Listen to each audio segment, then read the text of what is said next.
Painted, Painless Learning. જય હિન્દ. પ્રથમ પરીક્ષા માટેના આઈએમપી ટોપિક્સ, આઈએમપી ક્વેશ્ચન અને ઇમ્પોર્ટન્ટ ટોપિક્સનું ડિસ્કશન આજે આપણે કરવાના છીએ. એટલું જોરદાર રીતે સમજવાના છીએ કે કેટલું જોરદાર રીતે તમને ખબર છે. હાલો આજનો શરૂ કરીએ ડાયરો.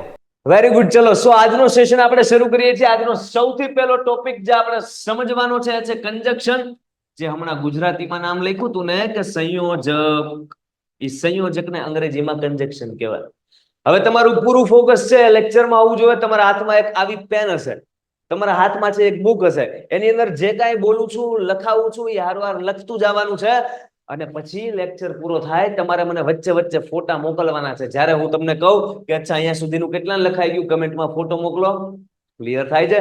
કેટલા નોટ અને પેન લઈને બેઠા છે મને એકવાર કમેન્ટમાં જણાવી દો. કેટલા નોટ અને પેન લઈને બેઠા છે? એટલે આજનો કાર્યક્રમ શરૂ કરીએ. કેટલા નોટ અને પેન લઈને બેઠા છે? હો ભાઈ, તમે બેઠા હો? આઈ એમ. યસ સર, હું સાહેબ, હું સાહેબ. ઓકે સાહેબ, સમજાઈ ગયું સાહેબ. સૌથી પહેલા મતલબ સમજો કે આ જે સંયોજક છે અથવા તો કંજક્શન છે એનો મતલબ શું થાય. તો દોસ્ત, એક વાક્ય, આ બીજું વાક્ય. પેલું વાક્ય એમ છે કે જેઠાલાલ સવારે જાગ્યો. સાંભળજો, ધ્યાનથી સાંભળજો, અહીંયા વાર્તા નથી હાલતી હવે. જેઠાલાલ સવારે જાગ્યો. અને બીજું વાક્ય છે કે જેઠાલાલે જલેબી ફાફડા ખાધા. હવે આ જે બે વાક્ય છે મારે અલગ અલગ નથી બોલવા, મારે એક જ બોલવું છે. તો હું એમ બોલી શકું, ધ્યાનથી સાંભળજો. જેઠાલાલ સવારે જાગ્યો અને એને જલેબી ફાફડા ખાધા. જેઠાલાલ સવારે જાગ્યો અને જલેબી ફાફડા. તો તમે ધ્યાનથી સાંભળ્યું હોય તો વચમાં અહીંયા અને આવ્યું કે ન આવ્યું. ઈ અને શું કર્યું તો કે આ બે નાના નાના વાક્ય હતા ને એને જોડીને એક મોટું મસ્ત મજાનું વાક્ય બનાવી દીધું સાહેબ.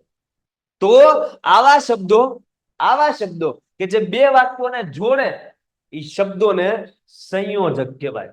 અંગ્રેજીમાં બધા એને કંજક્શન કે હું કે કંજંક્શન. વાત સમજાણી. હવે આપણા સિલેબસમાં આવા કેટલા બધા કંજક્શન આવે જો, જેમ કે એન્ડ છે, પછી એક આવે બટ આવે, એક આવે અધરવાઇઝ આવે, એક આવે ઓર આવે. બહુ બધા કંજક્શનનો લાંબુ લિસ્ટ છે. જેટલા પણ છે ને બધા ઈઝી છે. એક પછી એક આપણે સમજતા જઈએ. તમારે હારવાર લખતું જવાનું છે. તો સૌથી પહેલા વ્યાખ્યા લખો સંયોજકની લખાવું ઈ કે બે વાક્યોને સ્પીડમાં મારી સાથોસાથ લખતા જાજો. બે વાક્યોને જોડવા માટે વપરાતા શબ્દને સંયોજક કહે છે. સંયોજક કહે છે. ચલો, જેને આટલું લખાઈ જાય એ કમેન્ટમાં એકવાર યસ કહી દો. એટલે પછી એક કંજક્શન આપણે સમજતા જઈએ.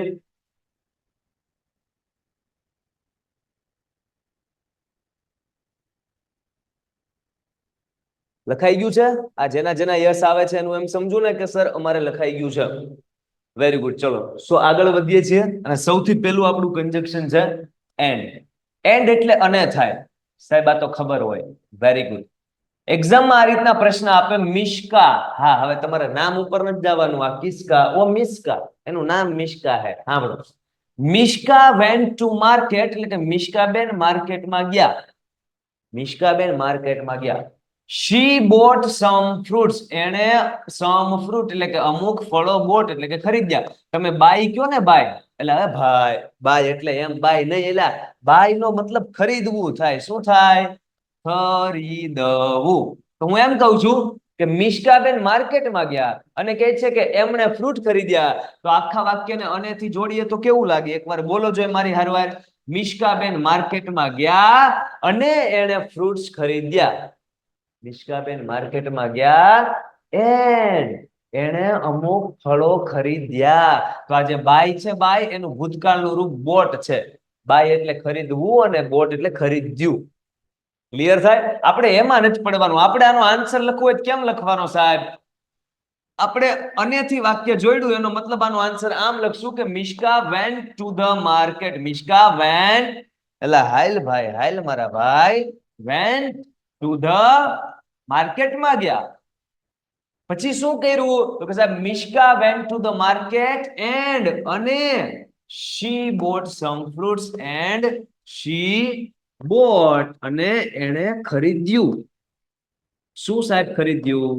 સમ ફ્રૂટ્સ. લો, એકદમ ઈઝી આન્સર હતો. 1 માર્ક મળી જાય. ખાલી અહીંયા વચમાં એન્ડ મૂકવાનો હતો.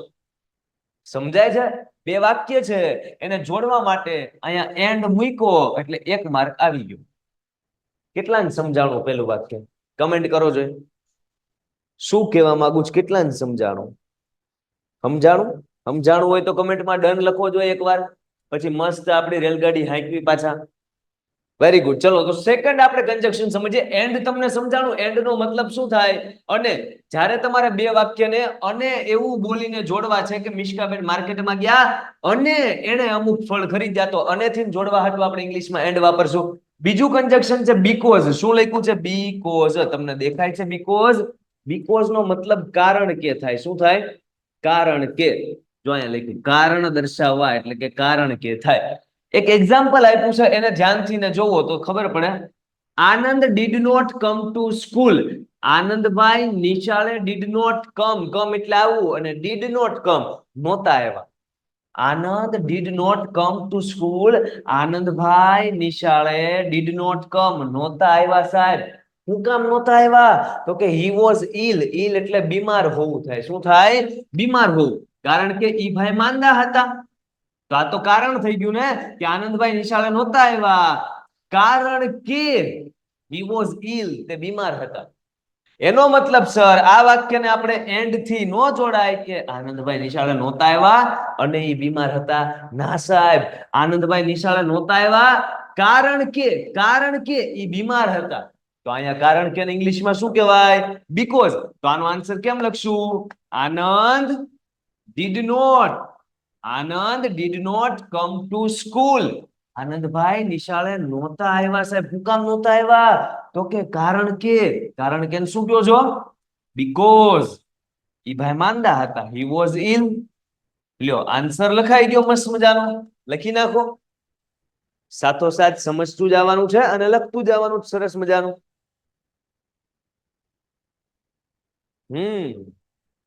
રેડી છે? વધી આગળ? ડન છે. ચલો નેક્સ્ટ સેન્ટેન્સ તરફ જઈએ. બે કન્જક્શન સમજ્યા સંયોજકો. એક એન્ડ એટલે અને બીકોઝ એટલે કારણ કે. આગળનું સંયોજક કહે છે બટ. બટ નો મતલબ પણ થાય. શું થાય? પણ થાય. રવિ રેન ફાસ્ટ. રવિ ફાસ્ટ દોડ્યો. પેલા એને ફાસ્ટ દોડાવી પેલા બટ ને સમજી લો. બટ છે ને, બટ એનો મતલબ જે પણ થાય ને એ પણ તમને સમજાવું. હું એમ કહું કે ભૂરાએ બહુ વાંચ્યું પણ એને 30 માં 3 માર્ક આવ્યા. તો આ વાક્ય તમે જુઓ, બહુ વાંચ્યું હોય 30 માં 30 આવ્યા જોવે, પણ ભૂરો છે 30 માં 3 માર્ક આવ્યા. તો આ વાક્યમાં તમને એવું નથી લાગતું કે વિરોધાભાસ હોય? સાહેબ લાગે છે. અચ્છા, હજી એક એક્ઝામ્પલ આપું. હું એમ કહું કે હું વહેલા જાગ્યો પણ નિશાળે જવાનું મોડું થઈ ગયું. તમે જો વહેલા જાગ્યા હોય નિશાળે તો વહેલા ટાઈમ ટુ ટાઈમ પોગવા જોઈએ, એમાં મોડું ન થવું જોઈએ. પણ નિશાળે જવાનું મોડું થઈ ગયું તો વિરોધાભાસ આવે છે ને. હું પણ બોલું છું ને, સમજાય છે? એટલા માટે બટ ને પણ કહેવાય. અને બટ આવો વિરોધાભાસ દેખાડે. હું દેખાડે? વિરોધાભાસ. રવિ રેન ફાસ્ટ કે રવિ છે એ ફૂલ સ્પીડમાં ભાગ્યો પણ he could not catch the bus. ઈ બસ પકડી શક્યો નહીં. આ કેચ ધ બસ એટલે બસનો કેચ કરી શક્યો નહીં એમ નહીં, આમ બસને પકડી શક્યો નહીં એમ. ઈ બહુ ફાસ્ટ દોડ્યો સાહેબ. રવિ રેન ફાસ્ટ. હું જોઉં છું ને, હા બહુ ફાસ્ટ દોડ્યો પણ એ સાહેબ ઈ બસ પકડી શક્યો નહીં. he could not catch the bus. આનો આન્સર તમને કમેન્ટમાં આપો. કઈ રીતના લખશો? ચાલો ફટાફટ કમેન્ટ કરો. ત્યાં સુધીમાં હું અધરવાઇઝ છે એ નો સમજાવું, વાર સમજાવું. તમારું ધ્યાન કેમાં હોય? કમેન્ટ કરતા હોય. ચાલો ફટાફટ આનો આન્સર કમેન્ટ કરો. કઈ રીતના લખશું બટ વાળા ક્વેશ્ચન નો? Very good. મોટા ભાગના આન્સર આવી રહ્યા છે. હું એક ના નામ બોલીશ તો કાર્યક્રમ થઈ જાય. ઓલું ઇનામ વિતરણ હોય ને એમ કે પેલા ક્રમે આવે છે, બીજા ક્રમે આવે છે, આમ 50 ક્રમ મારે બોલવા પડશે. Very good. ચલો તો તમે બધા જે આન્સર આપ્યો ને સાચો છે. શું આન્સર આવે સર? રવિ રેન ફાસ્ટ. રવિભાઈ ફૂલ ફાસ્ટ દોડ્યા. રવિ રેન ફાસ્ટ પણ સાહેબ but he could not catch the bus. ઈ બસ પકડી શક્યો નહીં. he could not catch the bus. Ravi बहुत तेज दौड़ा लेकिन बस पकड़ सका नहीं. આગળના સેન્ટેન્સ દેખે. અધરવાઇઝ એટલે નહીતર થાય. શું થાય? તમે જોજો શેરીમાં છે ને, શેરીએ ડોન હોય. શું હોય? શેરીએ ડોન હોય. એ ડોન હોય ને આમ કામ કરવાનું છે મારો. નકર એ નકર સુધી જ બોલે, આગળ ન બોલે. જે નકર શબ્દ આપણે બોલીએ ને એ હકીકતમાં નહીતર છે, અને નહીતર ને અંગ્રેજીમાં અધરવાઇઝ કહેવાય. તમે જોજો, ક્લાસરૂમમાં તમે બેઠા હોય તો નિશાળમાં તમને સાહેબ આમ કહેતા હશે, આમ સામું જોઈને હા આમ કે તમને હખણો બેહજે હો નકર બાર કાઢી મૂકીશ. બીજા નકર બોલે છે ને એ નકર અધરવાઇઝ છે. તમને હું સમજાવું, તમને ખબર પડે. સાહેબ જો, ઓર નું સમાનાર્થી છે. તમે ઓર નહીં નકર કહી શકો એટલે નહીતર, અને અધરવાઇઝ ને નહીતર કહી શકો એટલે ટૂંકમાં કે વિપરીત અસર થાય. જો તમે હખણા ન બેઠા તો એની વિપરીત અસર એ કે તમકો ક્લાસ से काढ़े मुके जाएंगे, तुमको क्लास को काढ़े मुके जाएंगे. तुम्हारे को भाषा हमारे समझ में नहीं आएंगी. आप देख लो, हम नहीं हिंदी बोलते न गुजराती बोलते, हमारी भाषा कुछ अलग જ છે. હા બોલો, જો સેન્ટેન્સ છે don't come late. Come late એટલે મોડા આવો. આ કે ડોન્ટ કમ લેટ, મોડા નો આવો, don't come late. The principal will punish you. Principal સાહેબ તમને પનિશમેન્ટ આપશે. તો અહીંયા જો, મોડા નો આવતા નહીતર પ્રિન્સિપલ સાહેબ તમને પનિશમેન્ટ આપશે. થયું ને? માં સમજાનું થયું ને? તો જ્યાં જ્યાં તમારે બે વાક્યને જોડવા માટે નહીતર એવા શબ્દનો યુઝ કરવો છે, ત્યાં તમે અધરવાઇઝ લખશો અથવા ઓર લખશો, બેમાંથી એક. બે લખીને ન આવતા. કા આ વાક્યને જોડવા ઓર લખો અને કા આ વાક્યને જોડવા અધરવાઇઝ લખો. આખો આન્સર આમ થશે. હું બોલું છું, સાંભળજો. Don't come late or the principal will punish you, અથવા don't come late otherwise the principal will punish you. સમજાણું? કેટલાને આ ચારે ચાર વસ્તુ સમજાણી? એક તો એન્ડ, બીજું બીકોઝ, ત્રીજું બટ અને ચોથું અધરવાઇઝ.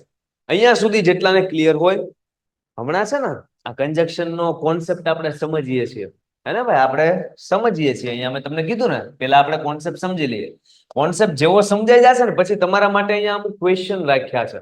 એ ક્વેશ્ચન તમારે જ સોલ્વ કરવાના છે. તમે જુઓ, આવ્યું ને ભાઈ ક્વેશ્ચન? જો ક્વેશ્ચન આવ્યો, હી રેન ફાસ્ટ. એક તમને ડેમો દેખાડ દઉં. હી રેન ફાસ્ટ એટલે હિરેન ભાઈ ને હી જે એટલે કોઈ છોકરો છે, રેન એટલે દોડ્યો, ફાસ્ટ એટલે ઝડપથી. કોઈ છોકરો ઝડપથી દોડ્યો. હી મિસ ધ ટ્રેન, એ ટ્રેન ચૂકી ગયો. આપણા વાક્યમાં બસ ચૂકી ગયો, અહીંયા ટ્રેન ચૂકાડી દીધો. એક્ઝામમાં આવું જ પૂછાય. હવે ઈ ફાસ્ટ દોડ્યો હોય બસ થોડો, ટ્રેન થોડો ચૂકે, પણ એ ચૂકી ગયો. તો ઈ ફાસ્ટ દોડ્યો અને ટ્રેન ચૂકી ગયો. ઈ ફાસ્ટ દોડ્યો. બટ એટલે જો, એન્ડ એટલે અને થાય કે નો થાય? સાહેબ થાય. બટ એટલે પણ થાય કે નો થાય? સાહેબ થાય. ઓર એટલે હજી અત્યારે ભણ્યા, નહીતર થાય કે નો થાય? થાય. તમે મને આનો આન્સર આપો હાલો. તે ઝડપથી દોડ્યો અને ટ્રેન ચૂકી ગયો તો એન્ડ આવશે. તે ઝડપથી દોડ્યો પણ સાહેબ ટ્રેન ચૂકી ગયો તો બટ આવશે. તે ઝડપથી દોડ્યો નહીતર એ ટ્રેન ચૂકી ગયો તો ઓર આવશે. તમે મને કમેન્ટમાં આનો આન્સર આપો તો કે એન્ડ આવશે, બટ આવશે, ઓર આવશે. અને આખું સેન્ટેન્સ આન્સર લખજો કે હી રેન ફાસ્ટ ને આખું હમણાં લખતા હતા ને. ચલો આનો આન્સર આપો જોઈએ એટલે મને ખબર પડે. સો આ હતો પ્રથમ પરીક્ષા માટેના આઈએમપી ક્વેશ્ચન અને કન્ટેન્ટ માટેનો જરીક અમથો ડેમો લેક્ચર. તમારે આખા સેશન અટેન્ડ કરવા હોય અને પ્રથમ પરીક્ષામાં જોરદાર માર્ક લાવવા હોય, સાથોસાથ મહેનત કરવી હોય ગણિત, વિજ્ઞાન અને અંગ્રેજીની, તો તમે બેચ જોઈન કરી શકો છો. બેચનું નામ છે વિદ્યાપથ. તમે કોન્ટેક્ટ કરી શકો છો 72 72 86 86 71 પર. મળીએ છીએ કોઈ આવા જ નેક્સ્ટ સેશનમાં. ત્યાં સુધી તમારી તૈયારી જોરદાર રીતે કરતા રહ્યો. જય હિન્દ. Painted, Painless Learning.